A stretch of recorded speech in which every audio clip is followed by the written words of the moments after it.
ganteng-ganteng, tahu wawasan Surabaya gitu kan. Sedangkan saya baru selesai UNAS, wawasan Surabaya juga belum terlalu banyak gitu kan. Kalau diingat zaman itu, zaman perjuangan menjadi Cak Surabaya itu harus sampai cari keloaan, baju jas itu Sampai pagi ya? iya, sampai ke Tugu Pahlawan. Pernah di titik terendahnya juga waktu itu adalah yang namanya beli air minum itu nggak bisa, beli air galon tuh nggak bisa. Dan saya jual kopi keliling di Malioboro. Ya. yang lahir dari Malioboro. Ya. Situ. Salah satu kayak apa itu namanya? Kayak Iwan Fals dulu juga pernah di Malioboro. Ya.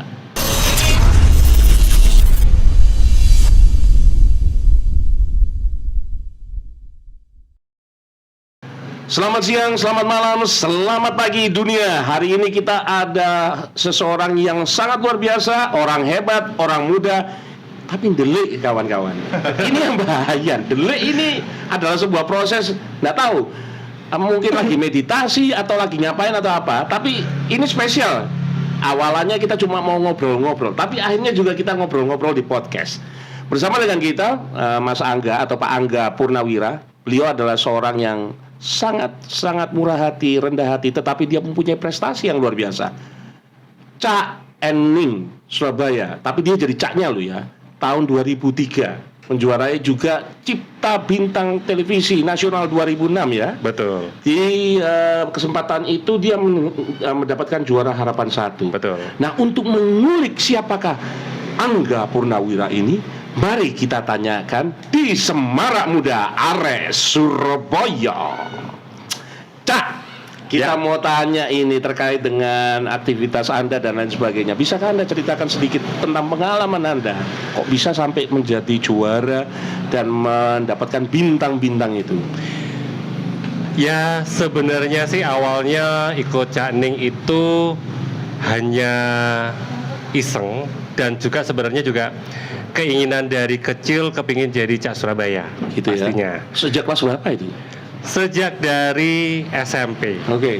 Cuman SMP kan belum ada, zaman dulu saya belum ada Cak Ning cilik ya. Jadi dan keluarga belum mendukung, akhirnya baru SMA itu baru mulai mengikuti mulai dari media seperti itu, lihat-lihat kok menyenangkan ya menjadi Cak Surabaya. Akhirnya tahun 2002 itu sempat mau ikut, tapi ternyata umur masih belum cukup. Gitu ya. Akhirnya 2003 mencoba dengan sisa formulir tinggal 1, akhirnya saya daftar. Gitu. Waktu itu formulir bener-bener tinggal 1. Itu di mana itu daftarnya? Zaman itu saya daftar di Jawa Pos. Oke. Iya. Ya. Sisa tinggal 1. Sisa tinggal 1 ya. Betul. Oke.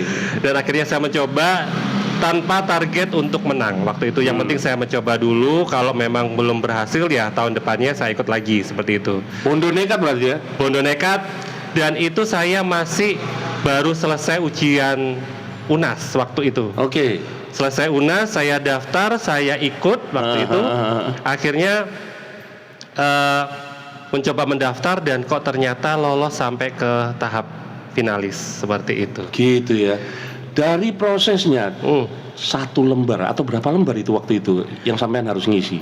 Seingat sampean lah. Kalau prosesnya panjang yang harus saya hadapi, sempat waktu pemilihan saya sempat ngedrop, dalam artian melihat lawan main saya itu lebih ganteng-ganteng gitu ya. Iya. Saya nggak memandang Ning ya, karena saya kompetisi saya dengan para Cak kan, gitu kan. Betul. Ganteng-ganteng, tahu wawasan Surabaya gitu kan. Sedangkan saya baru selesai UNAS, wawasan Surabaya juga belum terlalu banyak gitu kan. Pengalaman juga belum ada. Tapi satu hal yang saya pelajari adalah saya buka telinga waktu itu. Jadi teman-teman diskusi saya dengarkan. Itu adalah kunci saya sampai saya lolos. Dan ternyata yang teman-teman yang tadinya saya anggap saingan terberat, ternyata tidak lolos. Saya yang terpilih.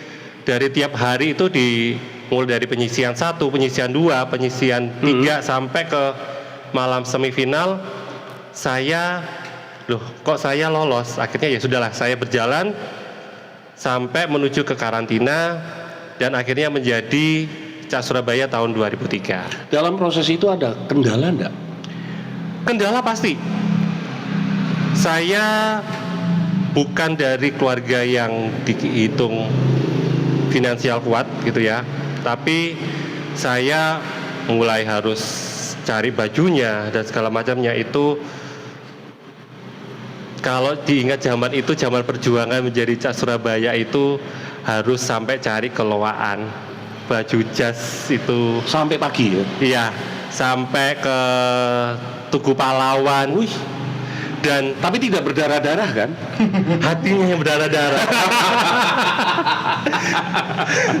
Tapi di situ saya belajar bahwa ikut sebuah kompetisi itu tidak harus kita yang barang branded gitu ya, nggak harus kita bondo dengan mahal. Yang penting adalah bagaimana kita bisa menyikapi, bisa mensiasatinya. Buktinya dengan barang-barang yang di loaan itu juga bisa kita pakai. Ya, oke. Gitu. Berarti ada sebuah inovasi yang Betul. Anda lakukan ya. Betul. Meskipun yang lain branded, gue juga nggak kalah ya. Betul. Gitu ya. Iya. Terus apa lagi yang Anda bisa ceritakan ini, bisa sharekan setelah mengalami hal tersebut, terus kemudian juara kan? Iya.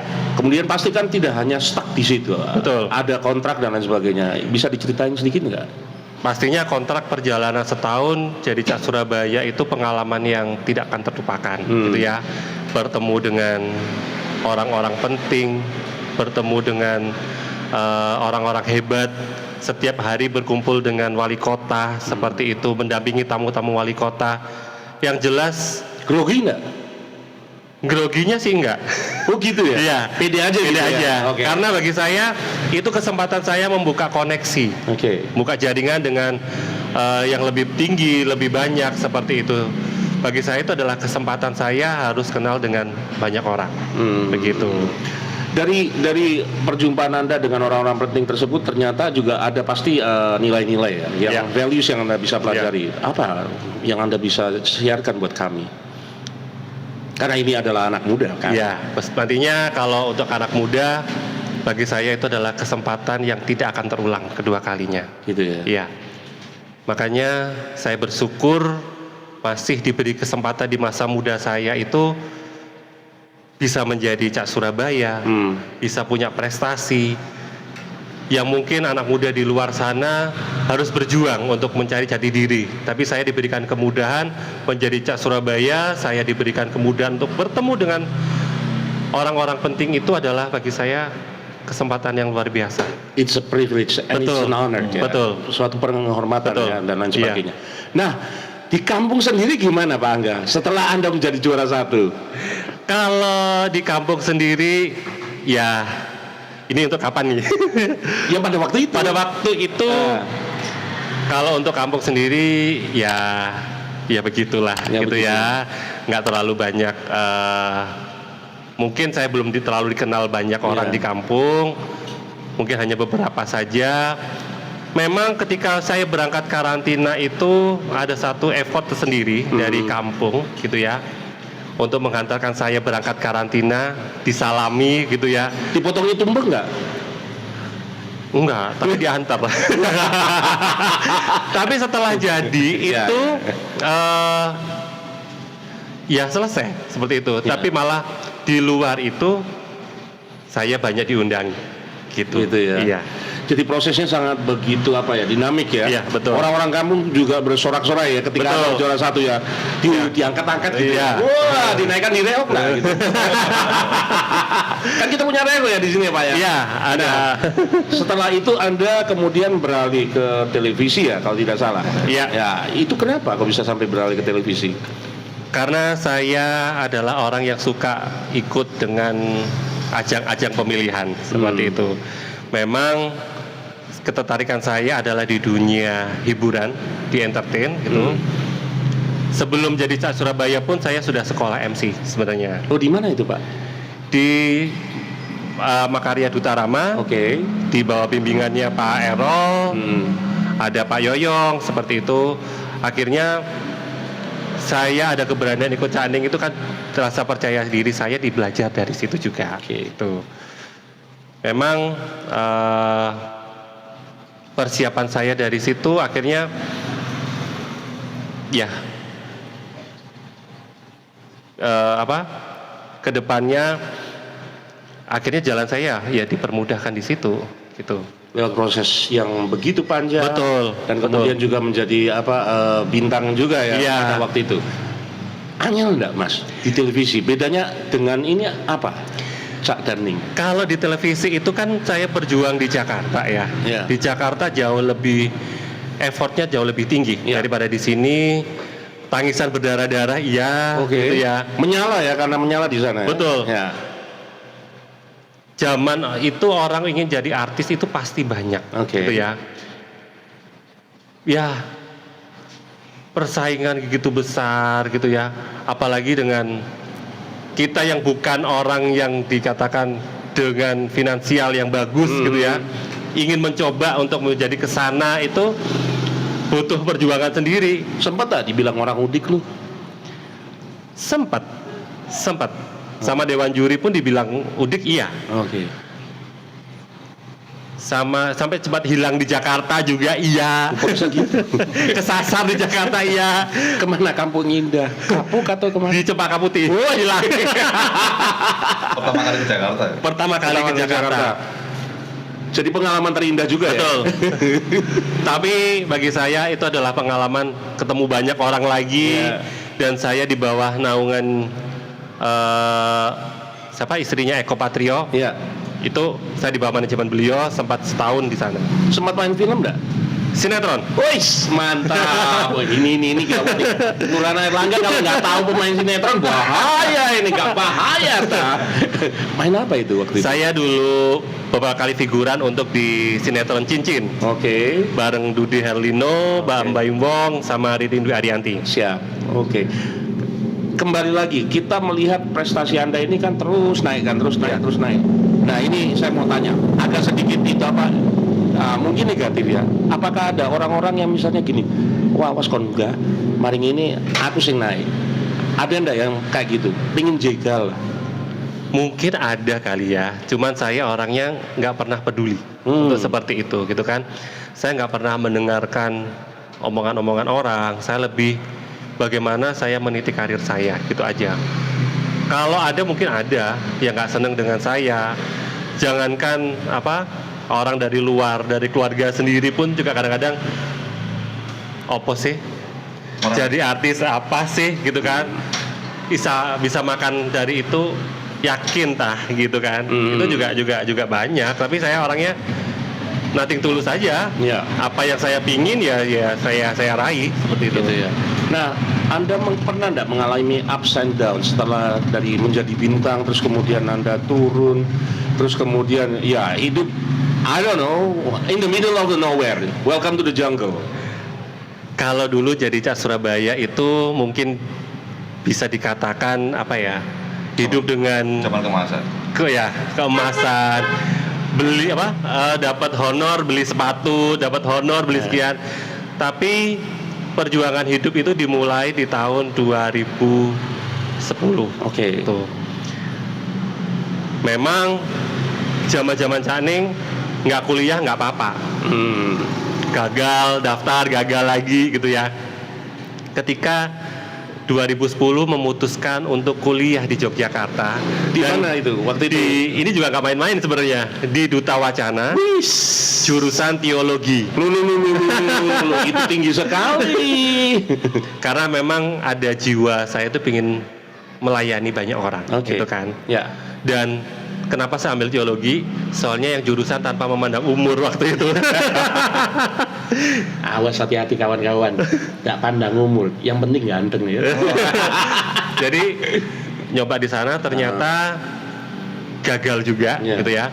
Akhirnya saya sempat kerja di satu pusat perbelanjaan di Yogyakarta dengan hanya gaji 650.000. Oke. Itu belum dipotong dengan uang kos-kosan, uang pulsa. Ya. Akhirnya paling enggak megang 1 bulan itu 200. Ya. Sampai pernah di titik terendahnya juga waktu itu adalah yang namanya beli air minum itu nggak bisa. Beli air galon tuh nggak bisa. Akhirnya kalau sampai haus, saya siasati air galon itu saya isi dengan air keran kamar mandi. Itu serius perjalanan hidup yang harus saya lalui, gitu ya. Nggak berhenti di situ. Kontrak di Carrefour habis, selesai, gitu kan. Ternyata nggak bisa diperpanjang. Zaman itu hanya 6 bulan selesai. Dengan sisa uang 200.000, saya bagaimana saya bisa hidup, gitu. Cari kerjaan susah, kalau saya hanya pakai untuk makan, jelas habis, gitu kan. Akhirnya saya sempat keliling ke Malioboro, saya cari inspirasi hidup bagaimana saya tetap harus berjuang di situ. Akhirnya saya beli termos, beli keranjang, dan beli kopi rentengan.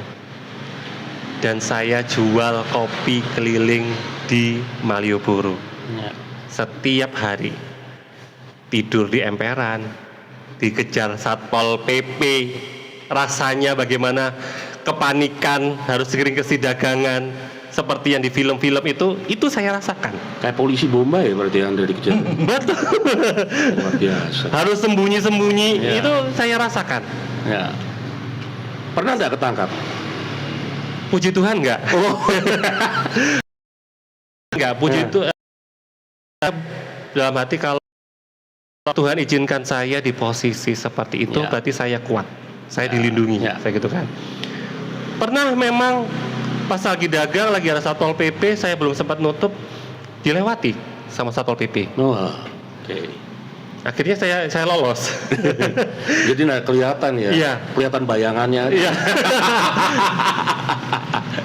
Terus sempat tidak punya tempat tinggal, tidur di emperan. Nyun sewu, sempat hampir mau dibeli orang, itu juga merasakan. Itu saya. tahun berapa itu Mas? 2011. Oke. Sebelum proses untuk menuju bintang itu tadi ya? Sesudah jadi Cak Surabaya. Wow. Nah, itu bagi saya gini, dulu mungkin uang 50 rupiah, uang 100 rupiah itu bagi dulu nggak ada artinya ya. Wes buang gitu nggak apa-apa, buang gitu ya. Tapi ketika kita di proses itu, seberapapun hasil yang saya dapatkan, itu saya mengucap syukur. Saya benar-benar bersyukur. Sampai pernah nyun sewu, kalau di Jogja itu ada budaya tabur uang kalau orang meninggal. Iya. Itu saya ngais, saya ambilin. Oke. Demi bisa beli air panas termos. Oke. Untuk jualan. Nah, orang tua bagaimana pada waktu itu? Tahu nggak? Anda mengalami sebuah posisi di mana Anda itu di posisi terendah. Saya tidak ngabarin ke orang tua.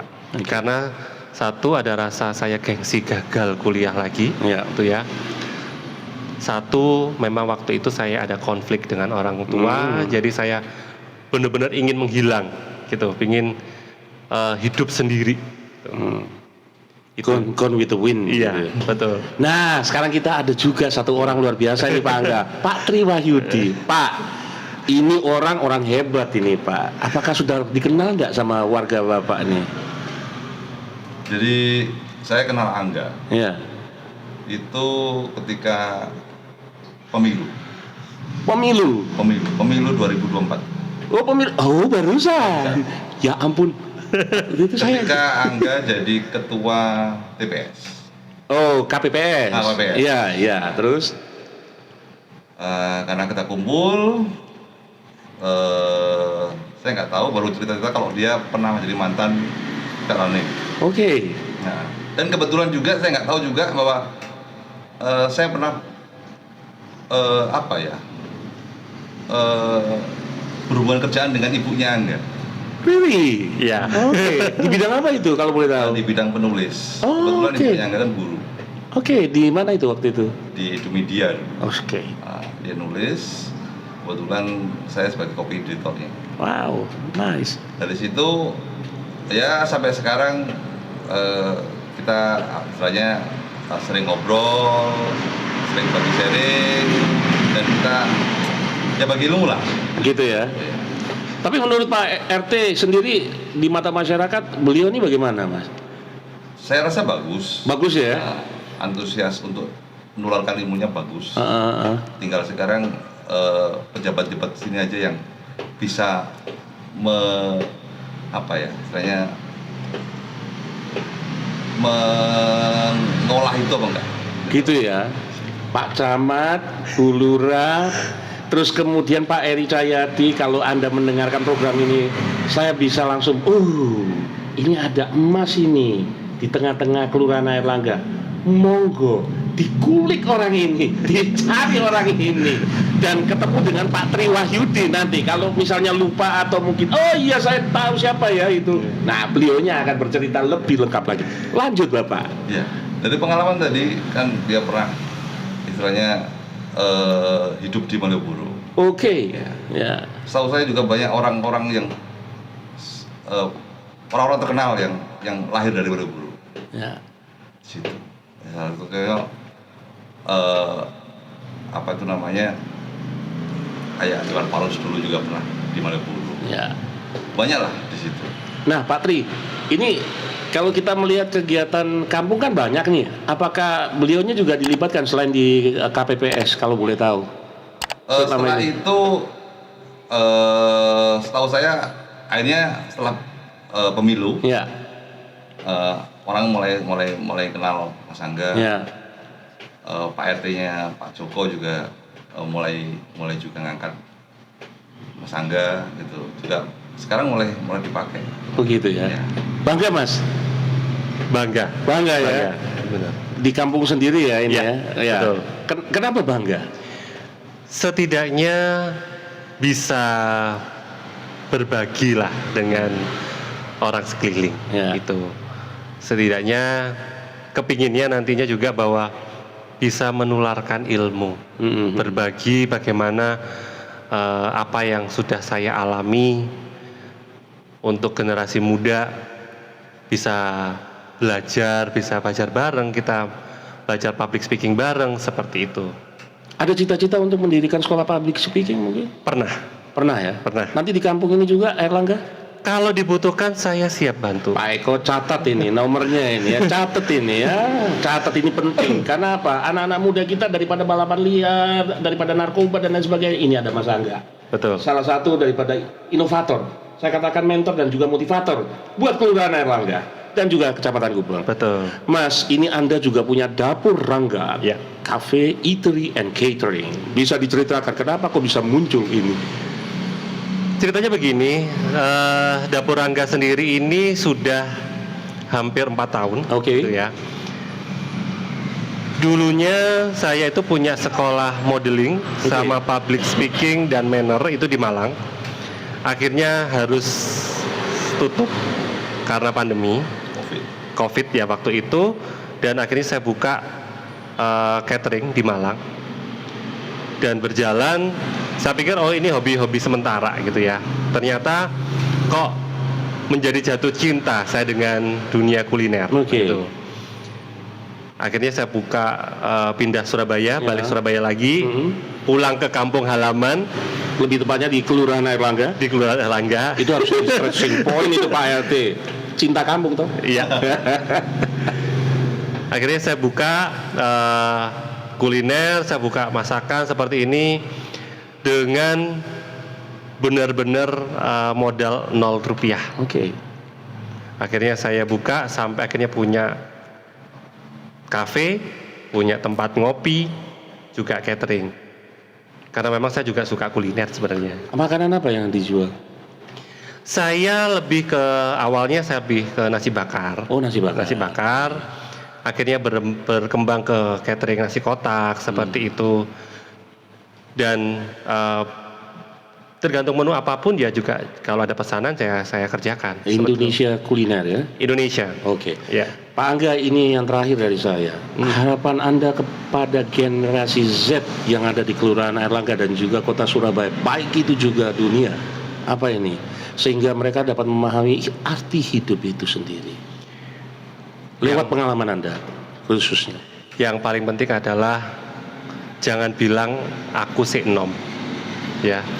Tapi katakan ketika kita masih muda, gunakan kesempatan itu sebaik-baiknya. Karena Kalau sudah usia menganjak ke 30 dan itu nggak kerasa, mau cari kerja ya susah, mau usaha juga bingung. Mumpung masih muda, gunakan kesempatan dan menjaring koneksi sebanyak-banyaknya. Itu. Bangun jaringan Betul. dan juga tetap bersyukur ya. Betul, Itu harus penting itu. ya. Iya.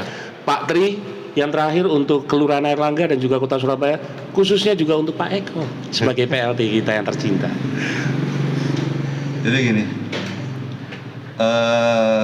satu semoga Erlangga lebih jaya dari dulu. Siap. Coba lebih mengulik talenta-talenta muda di Erlangga. Dan ternyata mungkin masih banyak lagi talenta yang tersembunyi di Erlangga yang belum tersentuh. Gitu ya. Coba itu disentuh untuk memajukan Erlangga. Sedap. Kawan-kawan, itu dari orang-orang Dan hebat ada satu ini. lagi. Apa itu? Mas Angga ini punya program bagus. Apa itu? Dia meskipun sekarang masih kecil dia sering tiap Jumat itu Jumat Barokah. Oh really? Serius. Dari jam berapa sampai jam berapa tuh? Saya bukan dari jam berapa sampai jam berapa, Oke. tapi saya keliling berbagi dengan orang jalanan. Oke, nice. Ini mengingatkan masa lalu di Jogja kayaknya ya. Iya. Kalau dulu mengharapkan nasi berkah, Ya. sekarang berbagi nasi berkah. Terima kasih untuk waktunya Pak Tri dan juga Mas Angga. Sama-sama. Semoga hari ini lebih baik daripada hari kemarin dan kita percaya bahwasannya kalau kita melakukannya dari yang kecil kemudian menjadi lebih besar. Saya Petrus dari Kim PG 1000 dan Hari dari Kim Duku Sutorojo mengucapkan terima kasih atas perhatian dan atensi Anda. Selamat malam, selamat pagi, selamat siang.